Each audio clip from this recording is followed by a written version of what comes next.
That was Forgot really how to bring it back even for the live show. that was definitely an entertaining one, but we got a few people waiting here, so I hope you guys are having a fantastic day today. We're going to be breaking down everything mobile gaming. There is lots to talk about. It has been well over 2 months since the last episode of the podcast, so we'll be filling you guys in on everything that we possibly can. Throwing the chat over to Ducky so he can stay updated with everything as well. But Ducky, just give me a rundown on mobile gaming in the last 2 months. Go. Oh, but washed. I don't know. Weird. It's not great, not bad. It's mobile's been in, I feel like in such a weird, it's a limbo state. I was talking to someone about this yesterday. I feel like mobile gaming is in this like perpetual limbo of, we get news on a game, let's say Valorant Mobile, for example, or Rainbow Six. We get news and they say they're going to come out with this timetable of when they expect updates, when we should be expecting to be able to get our hands on the game, and then they launch and it's in one country, it's available on some devices, it's delayed again. And I feel like every time there's a shred of hope and a light at the end of the tunnel of mobile gaming getting something we could all rally behind, it's delayed or it's rushed or it's not completely thought through. So it's felt like there's so much potential. It's like it's bottled up and everyone's waiting to play something new, something exciting, something that actually has sustenance to it or substance to it. And there's just nothing for us to like grasp our our sink our hands into. I don't know. It's just it's disappointing. Yeah, you know what I mean. I'm trying. I got to get back into the swing of my analogies. Yeah, it's I don't know. Yeah, you're definitely right. I feel like it's been on what seems to be an upswing, but I feel like we've had like that seeming upswing so many times over the past Lord knows how long that it's tough to know if it's going to be like an actual upswing. Like you look at the only like mobile game developer that's really doing like big marketing is Arena Breakout, and the content creators that are established there are doing well, but it's not like the type of thing that looks remotely close to challenging games like COD Mobile and PUBG Mobile. So I think a lot of people do have eyes on. I don't know. There's been so many scenarios where we like have hope in these newer games, smaller developers. I wouldn't even. It's not even like it's a small developer, like it's Tencent, but it's not an established title like your PUBG, like your COD Mobile, like your. I mean, ultimately, what Apex Mobile should have been, because it had that backing, the lore, the pre-existing fan base, and all that. So. I would say feeling very much the same way. I don't know. There have been games that I've enjoyed over the past couple of months. It's just no games that have really seen any significant uptrend. Like I think before I left, one of the games that we talked about a good bit was Farlight 84, which once again, as a game itself, I think is a really good game. But I forgot about that game. Nope, not gonna lie. I enjoyed the game. I went back and I played it. It ran smooth. Like I'm sure it runs well on low end devices, but they have put $30 million into just the Philippines. Did they put any money anywhere else? Well, the last that I remember talking to, so I made content I was pretty heavy on the game when it first dropped. What was that, like June? It feels so long ago, but I know it was recent. When was that? When did the game come out? Does anyone know? It felt like it was like May. I think it was probably May. I think it was early May. Okay, so like when that game came out, I was pretty heavy on it, uploading pretty consistently. My videos, I think like in all was probably one of the top viewed of any English speaking creator, and I had to beg them for $50 a month in in-game currency, fictional currency that they can whip up, they can generate at the snap of a finger. I was like, can I get my 50 diamonds? Which in some cases isn't even enough to get like the one skin you want. And I kind of had a feeling from that interaction that this isn't going to be a good long-term fruitful partnership, because if there's someone who's pulling, and I'm not to brag, but just saying on paper, someone who's pulling hundreds of thousands of views, promoting the game, streaming it, and I'm having to beg for the smallest little bit of like, hey, can I get this? didn't have much faith in it, and it turned out that was kind of true. I feel like, okay, maybe this is a bad take, and I'll own it, but like I feel like putting a lot of investment into the Philippines gaming market is like a 2018 move. Like that's something that would have worked maybe back in the day, but it's 2023. There's mobile gaming has expanded, I feel like, so far outside of Southeast Asia and Asia and South America that it's way bigger in Europe, it's bigger in North America, and having these huge game companies only still care about things that was the relevant global areas years ago. It just feels a little not like anti-forward thinking. I don't know, like I don't know what that would be, but it doesn't feel like they're planning for the future. It feels like they're trying to enact on the past. And it's sad to see because even if they just split it up like 5 mil NA, 5 mil Europe, 5 mil, and just did that, that probably would have been amazing for the game. But instead, you just care about one region and that's it. Yeah, I would agree. I don't think the region itself is a bad selection. I just don't think that there's any legitimate thought process that would lead you to only invest in one region for literally any game. Like even if it's that's what I mean. Yeah, even if it's India, like yes, India, you know that the potential is there, but it doesn't make sense in any scope of any marketing strategy for you to only have one region that you're investing in. I'm looking at the article right now. Investing 10 million for different rewards and events specifically for community engagements, and then the 5-year plan amounts to an investment of $20 million. I also feel like having a 5-year plan for only Holy one region. Crap. That's Bro, like that's even more insane. 30 mil. I thought that was 30 mil for a year. No, Which would have been crazy, but 30. So it's what 10 mil for like in person. I guess community. What do they mean by community? Is that content creator? That's such a vague. Farlight Games unveiled their content creator program, so that's where 10 million of it is going. But apparently, the majority of that 10 million is going toward Philippines content creators. Sick. We're diving headfirst into a local market, a dynamic 5-year plan, and creating a thriving gaming ecosystem here in the Philippines. And then That's the 5-year crazy. plan amounts to an investment of $20 million, and there's a $1 million prize pool for esports that is apparently just for the Philippines as well, which is crazy.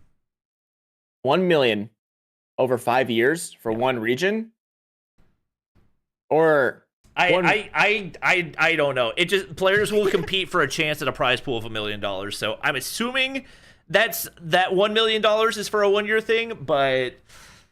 I was still pretty taken aback by like I know the game was early. I know it was in its infancy, but like to hop on and realize that for the entirety of a North America region, they are giving $100 a day in prize pool. Don't know the numbers of the game, but I can imagine they are at least clearing tens of thousands, if not maybe $100,000 a day from the North America region. But let's say conservatively $50,000 a day, which is pretty low for a game that's coming out and has a big pop in the scene. They're reinvesting 0.2% of that a day into prize pools, which honestly, and that's something I noticed early on about the game as well, is it wasn't a content game. It's not a COD mobile game where you can hop on and you can make fun builds and you can not care about your performance. It's a game where people only care about performance. It's a game where people only care about how good you are, how skillful your lobby is, how skillful your teammates are. And so when they're not reinvesting into esports, which is the only thing people cared about for content was seeing good gameplay, I was like, what is going on? Like, don't have to make $1,000 a day, but make it 200, 300, 500 a day. Like that would at least show you care. There was just a lot of warning signs that early on, at least from a North America player perspective, the support wasn't going to be there. And it's really sad that panned out because I know iOS was tweeting that he was the most viewed English speaking or maybe like the most viewed creator on mobile on the game, and didn't get a deal from them, or like they might have backed out of a deal was maybe the wording he put out of there. They didn't put any money into the NA esports scene. So it's just, again, like you said, it doesn't make any sense to only put into one region. Sure, invest in locally, of course, invest into regions with a strong mobile presence, but only investing into that country or that region, I don't know, boss. Yeah, miss me with that, bro. Yeah, I don't know. It feels like a big missed opportunity because I think it is. I think it is a well-made game. I think it has a lot of things that are missing that a lot of people are looking for, like a competitive game that can also run on low-end devices. Like that's not something. That's not something that we've really seen happen outside of like PUBG. That's the only instance I can think of it. And for me, the pacing of PUBG is just it's so much slower than what we're used to in the majority of other games that it's just very difficult to keep it engaging for like a longer period of time. So I think that Farlight, I think they'll see some success in that Philippines marketing. I don't think it's going to be not a 5-year plan. I don't think they're gonna see 20 million in return from Philippines. I would be. I don't want to say I'd be shocked, but I would be pretty shocked if that game survives 5 years. Yeah. Like you can't just ignore the rest of the world. Like it doesn't make any sense. It's not even like it's a Philippines developer. Like it's a Chinese developer. I understand, and also there's like a very large mobile gaming audience. They bring a lot of viewers to. I think Mobile Legends is the biggest game esports wise to Philippines, but it's gonna take something crazy for that to be a worthwhile investment. Obviously, speaking of things happening in China, Apex 2.0. It's back, guys. Go get a QQ chat. Go get a week. Go scam some Chinese person to play the game because that's the only way you can play. Dude, the amount of memes I've seen of people being like, guys, if you want to play Apex or High Energy Heroes, go to I saw a tweet. Go to a Chinese restaurant, order food, and then ask the employees if they can help you sign up for a QQ or a WeChat account. And I cannot fathom that is an unironic tweet. But it is insane the links people go to play this game now. Sorry, the game's a meme. It is kind of crazy. And to be fair, like it looks like a good game. It's funny to me that people are shocked that the game runs well when they've literally had these files for the last like 3 years to optimize ever since the beginning. Like the game files, you can tell they're exactly the same as the original Apex. They already had TPP on original Apex. None of the animations are different. None of the guns are different. Like for the most part, it's the exact same game with tiny tweaks. It seems optimized better. It doesn't have FPP, which in my opinion is a huge L. I don't know why that's not anything anybody mentioned. But even if it did, it's never going to be available outside of China. So I just don't really understand why it matters. Like, I get it, but like, listen, I am a prime candidate of someone who cannot move on from the past, Fortnite Mobile. But the caveat I have is that game is still available globally on Android. I know Android isn't great, but still, the majority of smartphones in the world are Android. I think they're getting better as time goes on. Especially recently, there's an update on Fortnite Mobile specifically to improve Android optimization. But that's a game where it's still in contention. It might come back. There's a lawsuit. The game was making $1 billion a year during its peak. So the potential, I guess the upside if the game does return on Fortnite is much higher than if Apex were to ever come back on mobile. Apex was already proven to have failed on mobile, so I get the love for the game, and I understand it was a fun game during its heyday, and the season, preseason, season 1, all stuff was great, but like, you gotta move on. The game, if it comes back, it'll be coming back in years. I know that from experience. If it'll come back, it's coming back in a really long time. If you have to jump through a million hoops to play a game on 200 ping that's only supposed to be in China, that might be a problem. Like, you might have to find a new game to play. Coming from someone who hasn't moved on in 3 years, but at least Fortnite Mobile is still downloadable without getting a Chinese person to make an account for you for a video game. And that's why it's so odd to me, like how many content creators are on the hype train for this, because it's not going to be something that you can sustainably make content on, because once people realize they're never going to be able to play the game, they're going to stop watching videos. So it's like, it's a cool thing. It kind of reminds me of It's like a COD gimmick. Mobile, it reminds me of COD Mobile Zombies, not even in accessibility, but just in like the difference between the hype leading up to it Yeah. and what the actual experience of the game is going to be. Like everybody's tweeting these clips and news things about, oh, Zombies coming out, and then it comes out and then nobody cares about it. So you had like all these people pulling hundreds of viewers in like the lead up to it, and then it's here and nobody cares because you can't actually play the game. So yeah, it's very, very bizarre to me that it's getting the. I mean, I guess it makes sense because people don't have anything else to give their attention to. So to a certain extent, it makes sense. But it just seems silly to me how many content creators are gassing this up when anybody with an ounce of common sense knows that this is never going to be available globally, just because they do have plans of bringing back Apex. So. I will say, I have heard from an insider source that there is hope internally within Tencent that the game will be released globally, that there is signs pointing in the direction that might happen. But then again, I'm thinking like the amount of times over the last 2 years that the mobile community has heard something will happen, this will come true, this will come to fruition, this will pop off, this will go, and it doesn't happen, is 10 to 1 on the times. It's like anytime something good comes out, oh, Warzone mobile beta comes out May, doesn't happen. Fortnite mobile also doesn't happen. Apex gets banned. Rainbow Six gets, like, the amount of times mobile something gets promised or teased in mobile, it just doesn't happen. So if it comes globally, I need to make a bet. I need to say something that like I will do, because I am so confident this game will not come out globally. But I need to back my word, because if it comes out globally, I'm playing the game. I'm making content. I don't care. But in the case that it does, like, what do I do? Someone delete your YouTube channel. Too far. I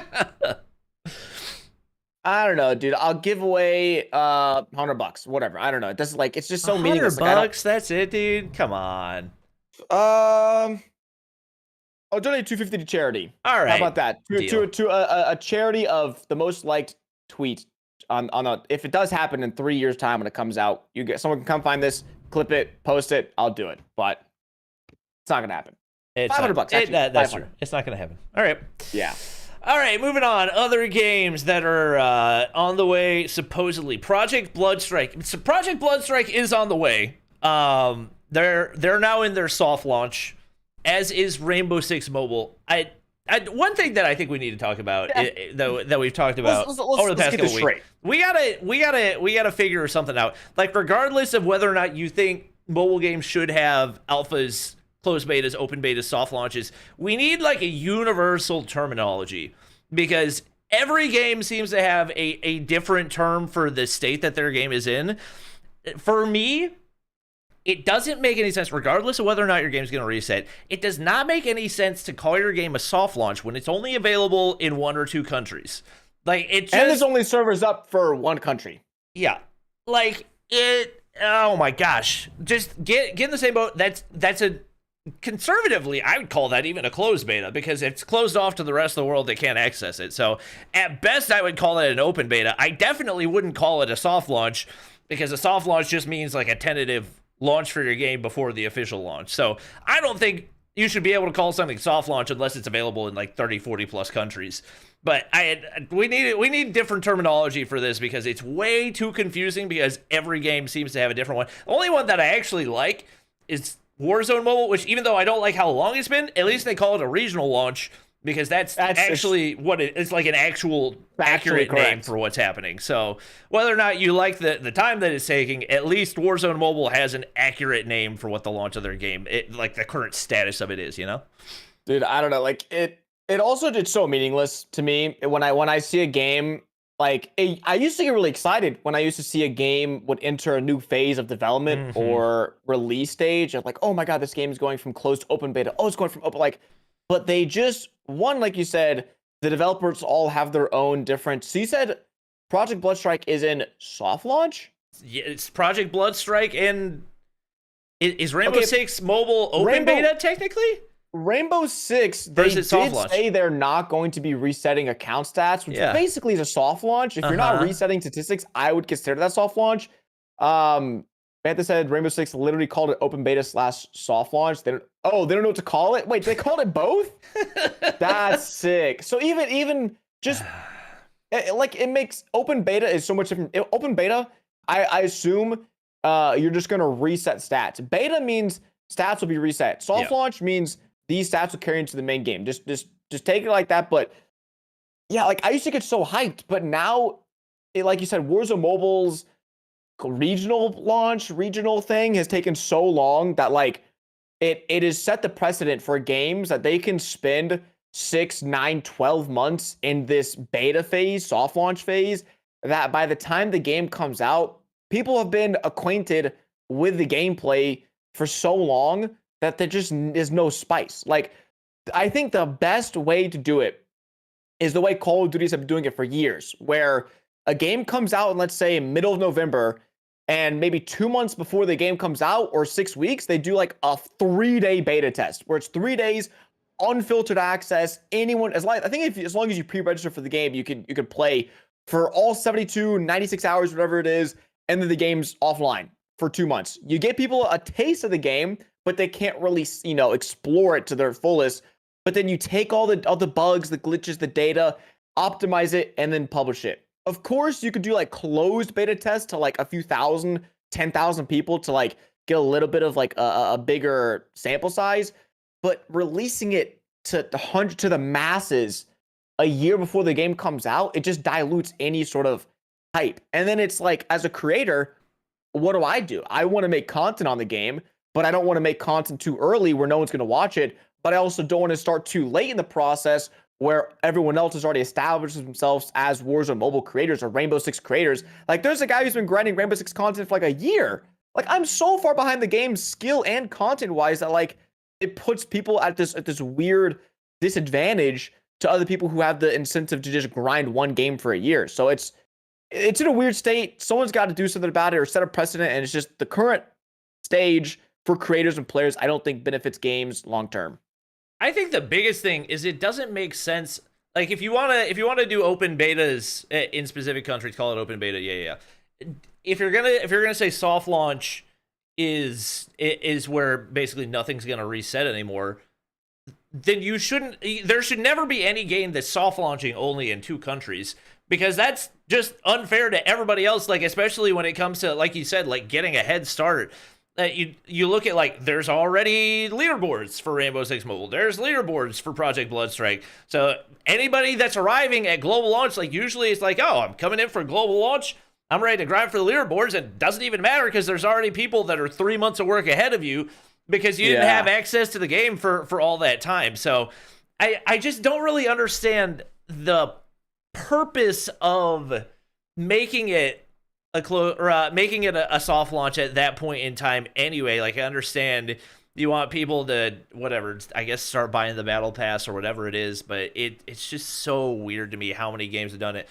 For people asking, this is Project Bloodstrike gameplay. This is one of the ones that's currently in soft launch. I don't even know what the video that I'm watching is right now, but currently in soft launch. I played it. It feels really good. But unfortunately, it's only available on Android, and it's only available for Brazilian servers. So it's I think it's a game that has a lot of potential. It'll likely be very similar to like a Warzone Mobile Lite because it is optimized a lot better for lower end devices. But once again, it's just such a weird spot to be where you don't really know when the global launch is going to be. I think that's the other thing. Like, I'm trying to stream Rainbow Six Mobile, and I have people asking me like, "Oh, when's the NA release? When's the global version?" I was like, I don't know." They're like, "Oh, do you know when they're adding more regions?" No. But it's not resetting? No. It's just like nobody knows anything. I mean, you said like a few seconds ago, like they're trying to capture battle pass sales or maybe some pre-launch revenue to like show investors or what. I don't know why they do that. Rainbow Six, I think a few days ago, tweeted they've lowered the price of battle passes because why would anyone in their right mind? This is not to doubt the Rainbow Six team, but as a consumer of mobile games and who knows the trials and tribulations of investing money into a game, not knowing if it's going to be there next year or the next week, it's hard for people to like want to say, I'll buy the battle pass, I'll buy skins, I'll drop 50, $100 on this game for maybe it to launch and it'd be terrible and there'd be no support and there'd be no esports plan, there'd be no roadmap, there'd be no content map. Like, that's the thing of after seeing so many mobile games fail and or like come out and then with all this hype and then quickly die down, it's like, I don't think it's hard, even as a content creator who invests money for content, it's hard for me to want to spend money on a game before it's come out because it's like, what's the incentive? I can, it's hard to say I'm supporting the developers because the game's not even out. Like that's my only thing is like, I understand, trying to capture some revenue early on makes sense. Based off the track record of the last few years of mobile gaming, I think you can understand of why pre-launch revenue might be a little low and why players might be tentative to put money into games, even if it's just a few dollars, because that could be spent on a game that's out, like COD Mobile. It's been out for 5 years. They don't have to worry about if their skin's going to be there next month or if they have to wait 6 months to experience the game in its full capacity.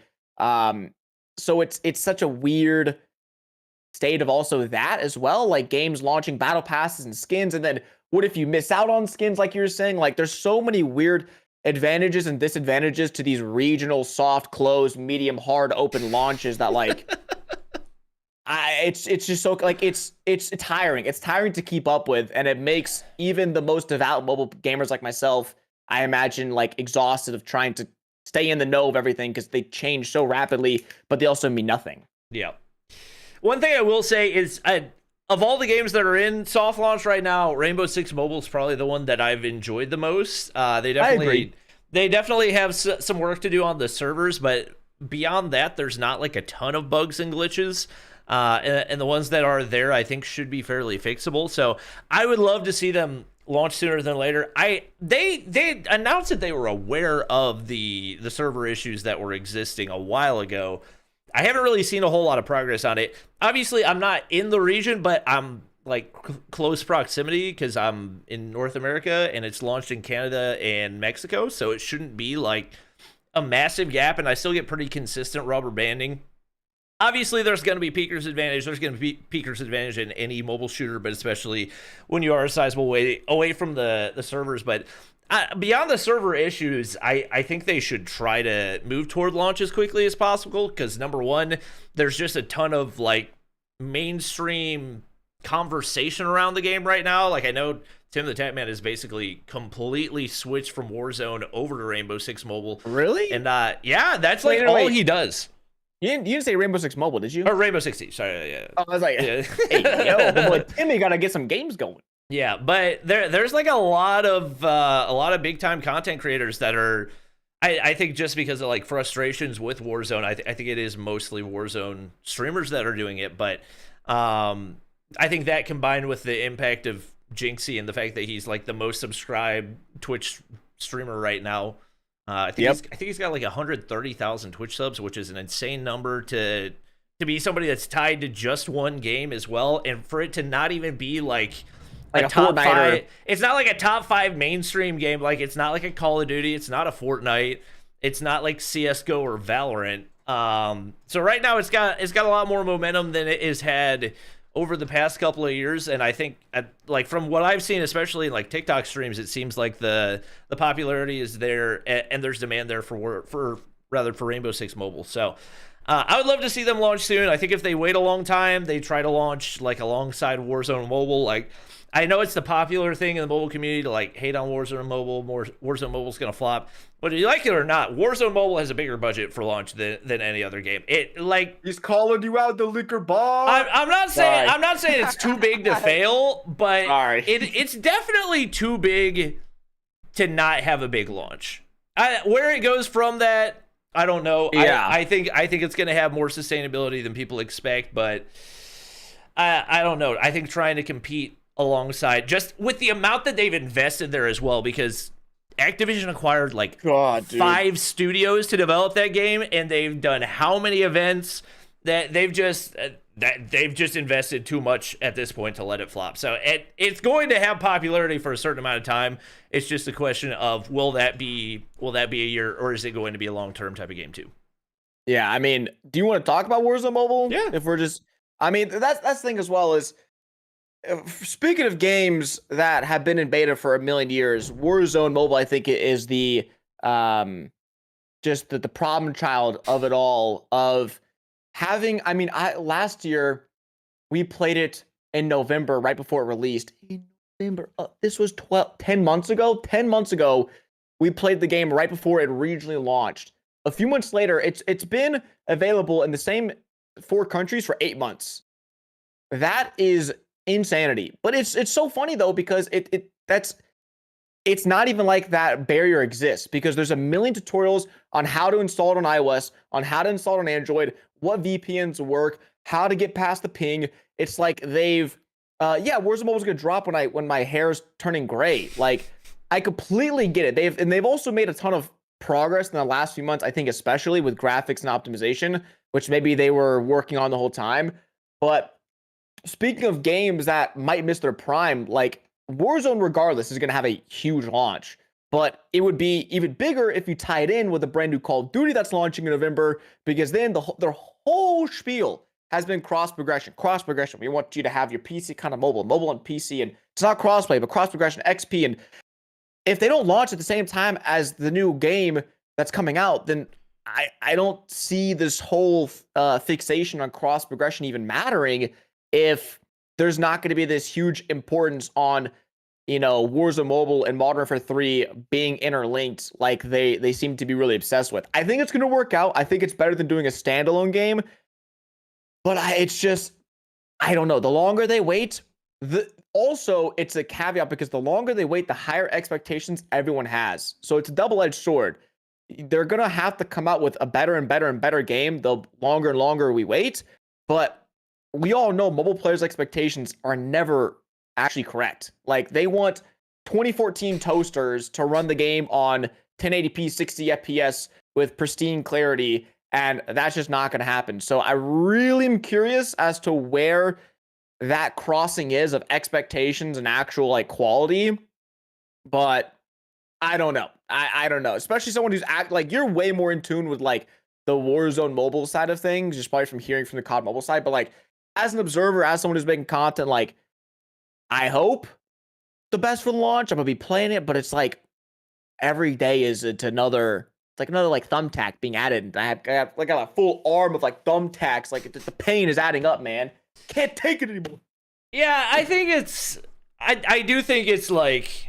I think it's kind of do or die for the Modern Warfare 3 launch. I think especially because there are promises of things for Modern Warfare 3 that people have been asking for the last few mainline Call of Duty releases that we haven't had. I think you look at, increased HP is obviously a huge one, just because of the complaint of low time to kill, lowering the skill gap across the board. You got to assume that's gonna be something that's applied to the Warzone side of things. You also have to take into consideration what are the other things? Slide canceling, I think they're adding back in. Like, there's going to be different movement mechanics. Obviously, the pace of the movement for Warzone Mobile is another thing that a lot of people are like, oh my gosh, it looks so slow. Part of that is just straight up the FOV slider, and the lack of an FOV slider.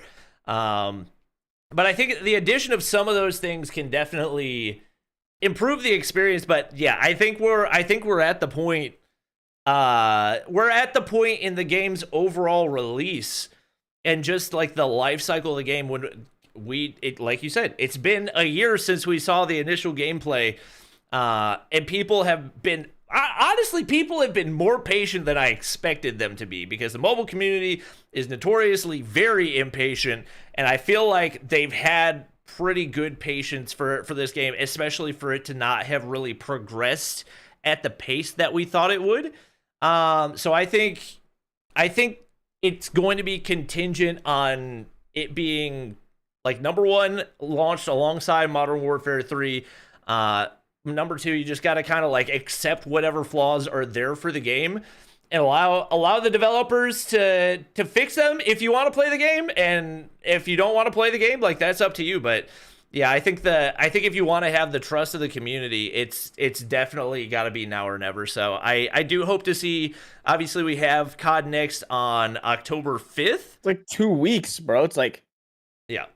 And even then, do you know, like, isn't it like mid? I don't know the exact release date, but isn't it mid-November for Modern Warfare 3? Yeah, I think I want to say the 13th. The 13th. I'm like, in theory, they could be line us up for a hype release. Yeah. COD next, boom. People get to play the game. People get to showcase the vast improvements from last year to this year. That'd be awesome. Another, also drop it in a month. Like that's the reality that needs to happen for this game. It really, in order to be the predominant mobile game in the scene, because I think a lot of people in chat are saying like the FPS community is starved. Like, I agree. It's been so long since any real quality games have dropped that we can all just sit down and grind. That, like, if it comes out with all this hype, it's gonna take attention away from every other game in the world. But if you wait until Rainbow Six launches, and you wait until maybe Valorant Mobile gets into beta, and you wait until these other games make more progress, and it just draws away from the potential popularity of the game. And it's like we keep saying, it's gonna have a huge launch, but it would probably have a more successful launch if it had less competition with other games, and it wasn't competing with other games in itself. Like trying to say, oh, Warzone Mobile is launching 2 weeks after Modern Warfare 3. Well, then I don't think anyone's going to care, because they're already going to be so entrenched in the mainline game that they're not going to want to play it or try it out on mobile. So there's just, I feel like it's the perfect storm for a great launch. Can happen, but I'm scared that it won't happen. I'm scared we're going to be told it's going to drop in like December, January, February, Q1 of 2024. Like, that's my fear. Is the potential is there, but I'm worried they're not going to pull the trigger on it. I think I don't know. I think that they will if they. Maybe I'm just permanently half glass. Yeah, you definitely are, because I mean, you're understandably pessimistic because of your experience with mobile games over the past 2-3 years. Obviously, Valorant Mobile's another one. I threw some gameplay up on the screen because there have been people posting gameplay left and right. This is like a full 11-minute gameplay from Twitter. Do that? We're gonna get taken down, buddy. It's all over the place. Trust, it's safe. Trust. True. New reaction video dropping soon, guys. Don't worry. Yeah, but I mean, Valorant Mobile, that's the thing about just optimizing for 5v5 in general. It's so much easier than it is to optimize for a 120-player battle royale. I think that's probably something that Warzone Mobile realized. Like, once they committed to the 120 persons, like, maybe we bit off a little bit more than we can chew, especially if we've never developed a competitive mobile shooter before. It would have been a lot easier to figure things out in maybe a smaller environment and then expand things from there. But trying to do that on top of the fact that you're building it on a engine that has never been used for a mobile game before, like, the issues continually compound. But I don't know. I guess the leaks about the discontinuation of Valorant Mobile were wrong. Or maybe the development got switched to a different developer. I don't know, but the game looks good. And I've read some reviews. Apparently, it's getting 120 in beta. Yeah, I have heard that it's 120. This gameplay that we're watching is 60 FPS, but there are people that are able to run 120. Which is crazy in and of itself. It looks like it's optimized for a pretty broad spectrum of devices, especially for it to be in closed beta. And I think Riot would like to capitalize on the amount of momentum that number one, Valorant has right now, but also number two, just the opportunity from the lack of presence from AAA developers making mobile shooters. So I don't know. I think that's one thing that both Valorant Mobile and Rainbow Six Mobile have going for them, is it's a lot easier to build things in a scenario where you only have to take into account 10 people on the map as opposed to 120 people on the map. There's so fewer things that you got to worry about, like rendering at long distances, optimizing the servers for that many people. Just so many things that are more advantageous, and it can allow you to hopefully push out games more quickly. I think this is still developed by Timmy, but I'm still not terribly positive. LeakerBot is saying now there's 2 versions of the game, one for China and one for global. That's not shocking though, because isn't that the case for most games anyways? They have, like, China has their own restrictions for games of, like, violence. They have their own restrictions, but they don't have separate developers. Oh. I mean, at the end of the day, I think personally, Valorant it has the tightest grasp on the global esports scene, I think, at the moment, from viewership to numbers to engagement to like innovation within, you know, the different leagues that they're doing. That if brought to mobile without aim assist, with true competition there. It has aim assist. I have heard that I read somebody's review that it has aim assist, so just FYI. Okay, never mind. Game's dead. Wrap it up, folks. Wrap it up, boys. Maybe they'll have the option for custom lobbies where you can turn off aim assist, but yeah. They're like ranked, like honestly, like play like death matches, pubs, aim assist, but like ranked, like that is the one thing of that game is it's just aim. So don't hand out aim assist on a game that's just aim. Slight aim assist and already hackers. I don't care about the hackers. That's a problem that like they're not making anti-cheat for a game that has 100,000 installs. Like they'll make anti-cheat for the game when it goes global. Like, I'm not really worried about that, but that sucks, man. That's really tough to hear because I was hoping that like even my brother who doesn't play mobile games, he's like it can't have aim assist. Like I'm not gonna want to watch a mobile tournament if I know kids are getting like aim assistant on. It's like that's fair. So this guy who's played the game, he very obviously doesn't speak English, so I'm not entirely sure what he meant by this, but it says, aim assist is strong as well, but not that much. So I don't know if it's strong or if it's not that much. I'm hoping it's more on the not that much side. Yeah. But yeah, obviously that's something that a lot of people were hoping for, but at the same time, like, to me, it's not surprising because of how heavily every single one of these developers is pushing their games toward a casual audience. Like, I don't see any way any AAA title releases without aim assist on mobile ever. I just don't think that's ever gonna happen.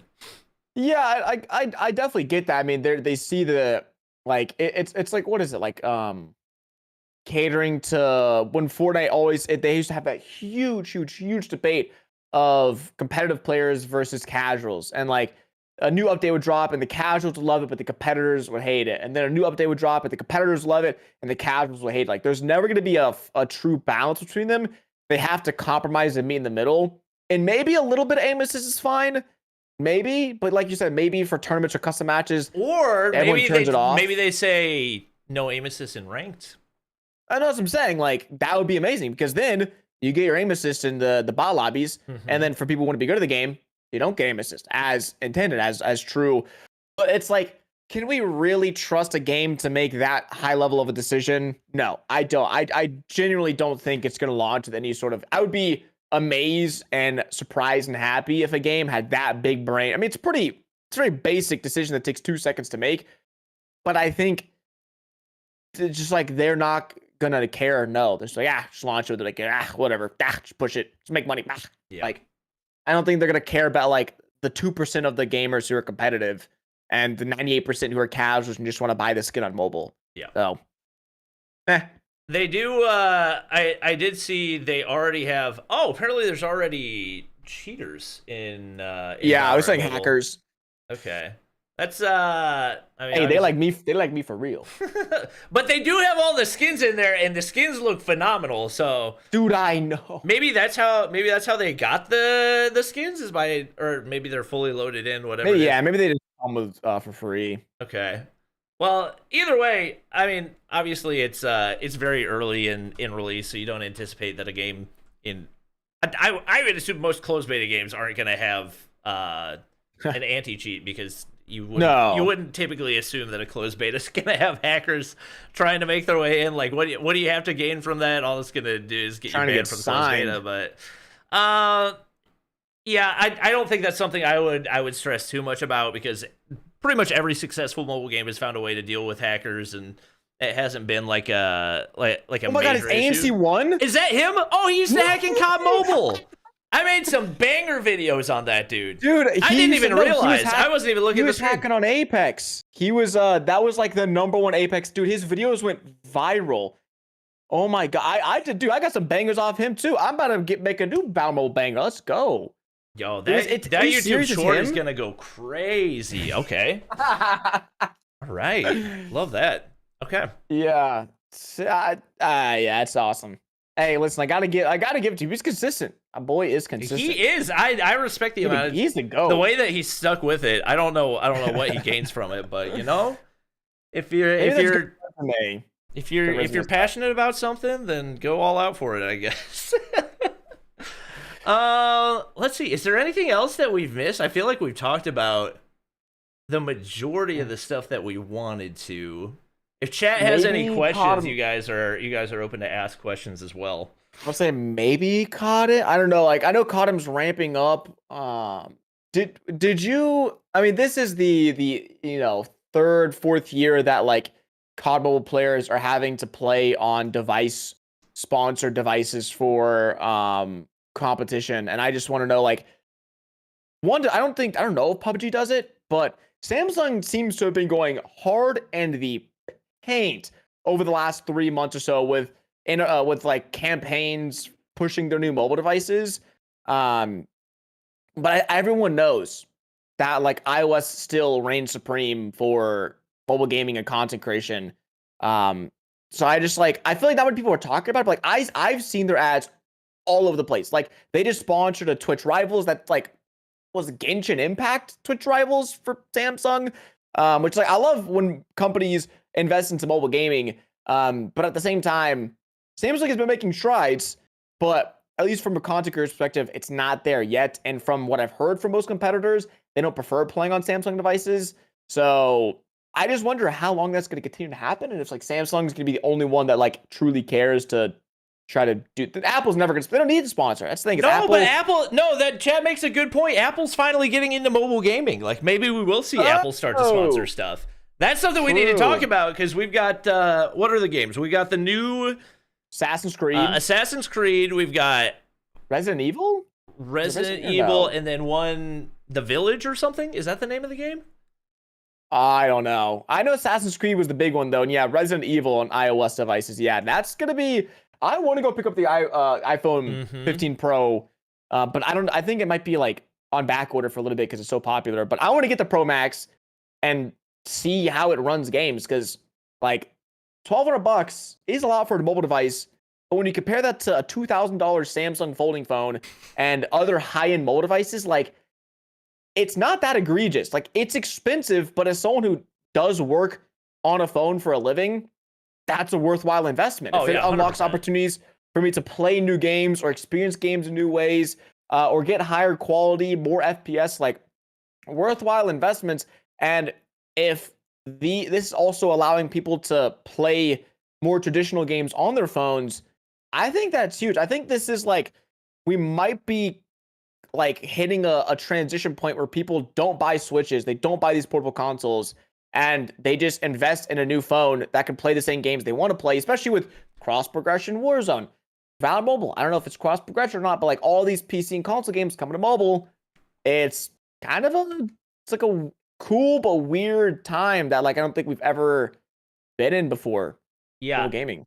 Apparently, Apple did an interview with IGN, and they said the iPhone 15 Pro will be the best game console, which is a pretty crazy claim. I don't know how accurate of a claim. Bruh. I don't know how accurate of a claim that it can really be, but it says the iPhone 15 Pro's new A17 Pro chip features a new 6-core GPU that's 20% faster. Hardware accelerated ray tracing, that was one of the big talking points for them when they were talking about the new Assassin's Creed. And obviously Resident Evil Village. Oh, it's Resident Evil Village. That's the game. It's not a separate game. But it is crazy that Resident Evil and Assassin's Creed are just going to be able to run. And a lot of people are going to be looking at that like, oh, it's just the new Assassin's Creed mobile. Nope. There's two different games. Assassin's Creed, like the full release, is going to be available just for the iPhone 15. And then there's a separate Assassin's Creed, I believe, called Assassin's Creed Jade. I think that's the name that they're going with right now. That's going to be available separately. So I'm very interested to see. I don't think that this is going to lead, like realistically, I don't think it's going to lead to Apple sponsoring tournaments, whatever that would be. I would love for that to be the case because obviously they do make really good devices. Just having like one giant corporation solely focused on optimizing one device for their software as compared to like the hundreds of different phone makers that are trying to make their own versions of Android and all that stuff. It's going to be more efficient naturally, and when you can hyper focus on just one device release rather than all these companies that are spread out across Android, naturally it's going to have better results. So I'm curious to see what the actual performance, what the ray tracing is going to look like on a Assassin's Creed Mirage. I don't know. I'm assuming that's not going to be available like with the release of I think it said like most of them were like 2024 launches for the games. Okay, then I don't have to be in a rush to get it, but I was very curious when the expectation was for those to release. Yeah, and again, they've always been in the position where they don't need to sponsor. Their devices have always been so ahead of the game for mobile gaming and mobile performance that like they don't need to sponsor anyone. They already have the market share for gaming, for high-end, gaming mobile devices. They don't need. That's the time you don't sponsor, is when you already have the market share. But if Samsung can, I don't want to say get their act together, because they've been doing a whole lot better recently. They've always pushed gaming, at least over the last few years, but it seems like recently their devices have been more competitive to Apple. For instance, the Samsung Tab S9 Ultra, which I returned, I would just get the normal tab. It's way too big. But like, I would say from a gaming experience, out of 10, like a 7.5 to 8 out of 10. It's like 80% of the way there to an iOS gaming experience with like 120 hertz. The anti-aliasing is the only thing that like iOS has on lock and Android still hasn't got down, but it's way better. So I'd be really curious to see, like, maybe this is Apple feeling the heat a little bit, and trying to promote gaming and push gaming. But yeah, I don't think Samsung is there to really scare Apple, especially for mobile gaming. No. And I think it's always been pretty apparent, because, people like myself, it's a great example. Like, I'll do a sponsored video on a mobile device, and then I'll be right back on my iPhone the next week making content on it. Yep. And that's not to say the devices that I work with aren't good devices. They are, but they have their own niche category. Like the OnePlus 11 or whatever. Like, it's a great budget phone, but if you want the best game experience on mobile, I always say buy an iPhone, buy an iPad. I know, like, I disagree. Pro. iPhone's not the best gaming phone. You think Red Magic is? Red Magic and ROG are both way better, like gaming phone wise. Oh, my hands are too old for phones. So I mean, yeah, same, but like I will say no, but bang for the buck. Okay, maybe from a content perspective. You saying Apple bang for your buck? No. Red Magic bang for your buck. Oh, $800. yeah. It's like the same as, and then again, this is coming from the lens of a Fortnite mobile player, which historically has always been unoptimized for Android. So take that with a grain of salt. Where COD or mobile, you just have to have a bare threshold of like, what is it, 90 FPS for iOS or iPhones, or do they get 120 now? I think the 13, was that the first one to get 120, or was it the 14?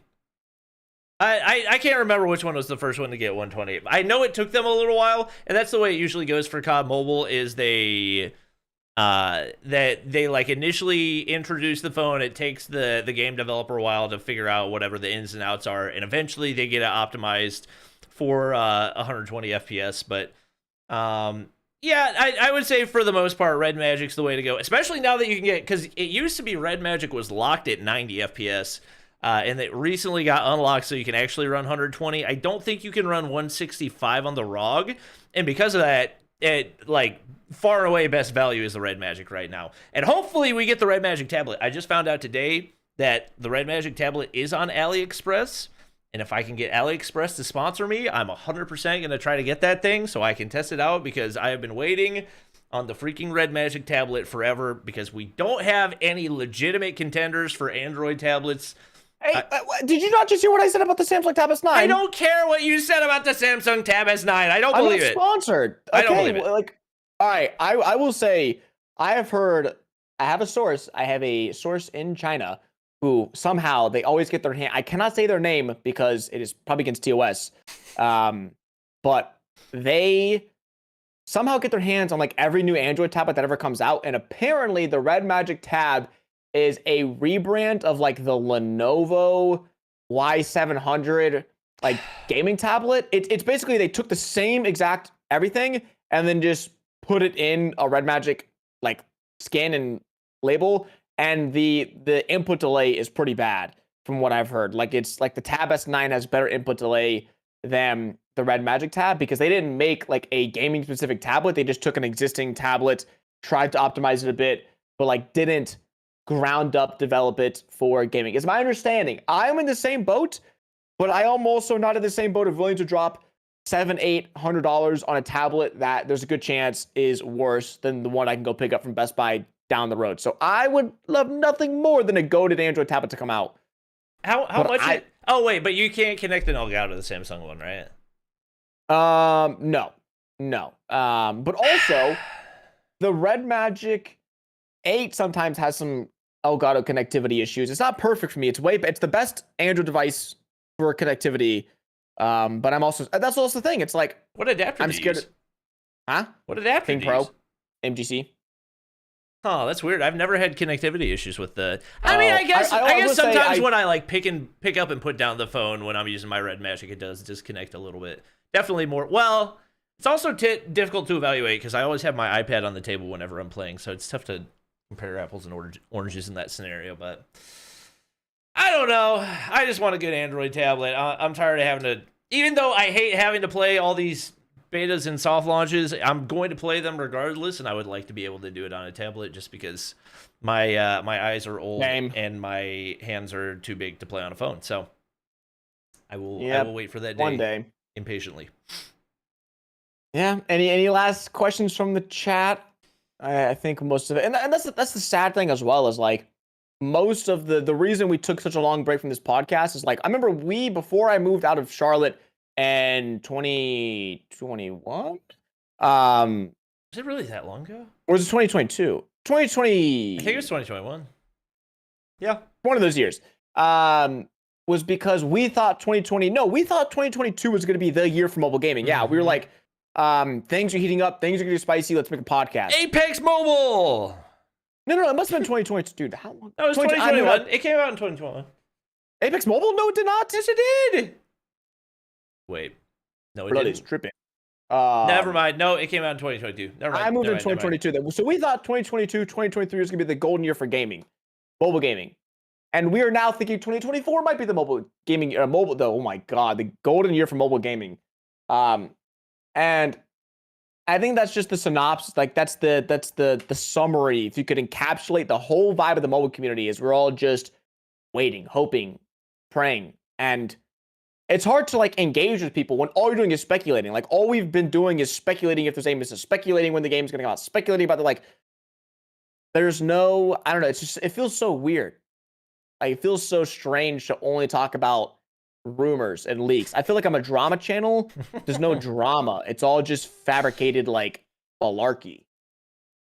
I don't know. We can talk about games that are out. And PUBG had the COD Mobile back for its 897th Mythic Lucky Draw today, guys. Yeah, but PUBG did have the Dragon Ball thing. I don't know. That's the thing though. Like events that are already happened, nobody wants to talk about that. The only thing people want to know about is like what's coming. But you are right. Like it's never. It's always anticipation. It's never talking about, because that was part of the thing whenever like Apex Mobile launched it. Like we kept talking about and that was our thing to talk about. Like, is Apex Mobile going to get better? Is it going to improve? Yeah, what changes are they making? Next season. And they never did.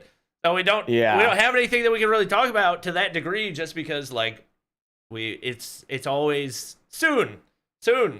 Yeah, it's either we talk about 5-year-old games or games that are coming out in 5 years. Yep. So no in between. All right. Well, I feel like that was a great return episode. Appreciate everybody that hung out and watched. If you guys want to check it out afterwards, I'm going to do my best to remember to upload it on Spotify and Apple Podcasts, assuming that we still have accounts there. I'm sure we do. I'm sure we do. But thank you guys for watching. This is we're going to make it live on Fridays is the goal for as long as we can. I think for the foreseeable future we should be able to, with the exception of the COD next week, but maybe we'll do an IRL podcast at COD next, and let's get all the boys together and leak everything that we find out while we're there. So crazy. All right. Thanks for watching, guys. Gamers. Hope you enjoyed. Like, subscribe, follow us on Twitter.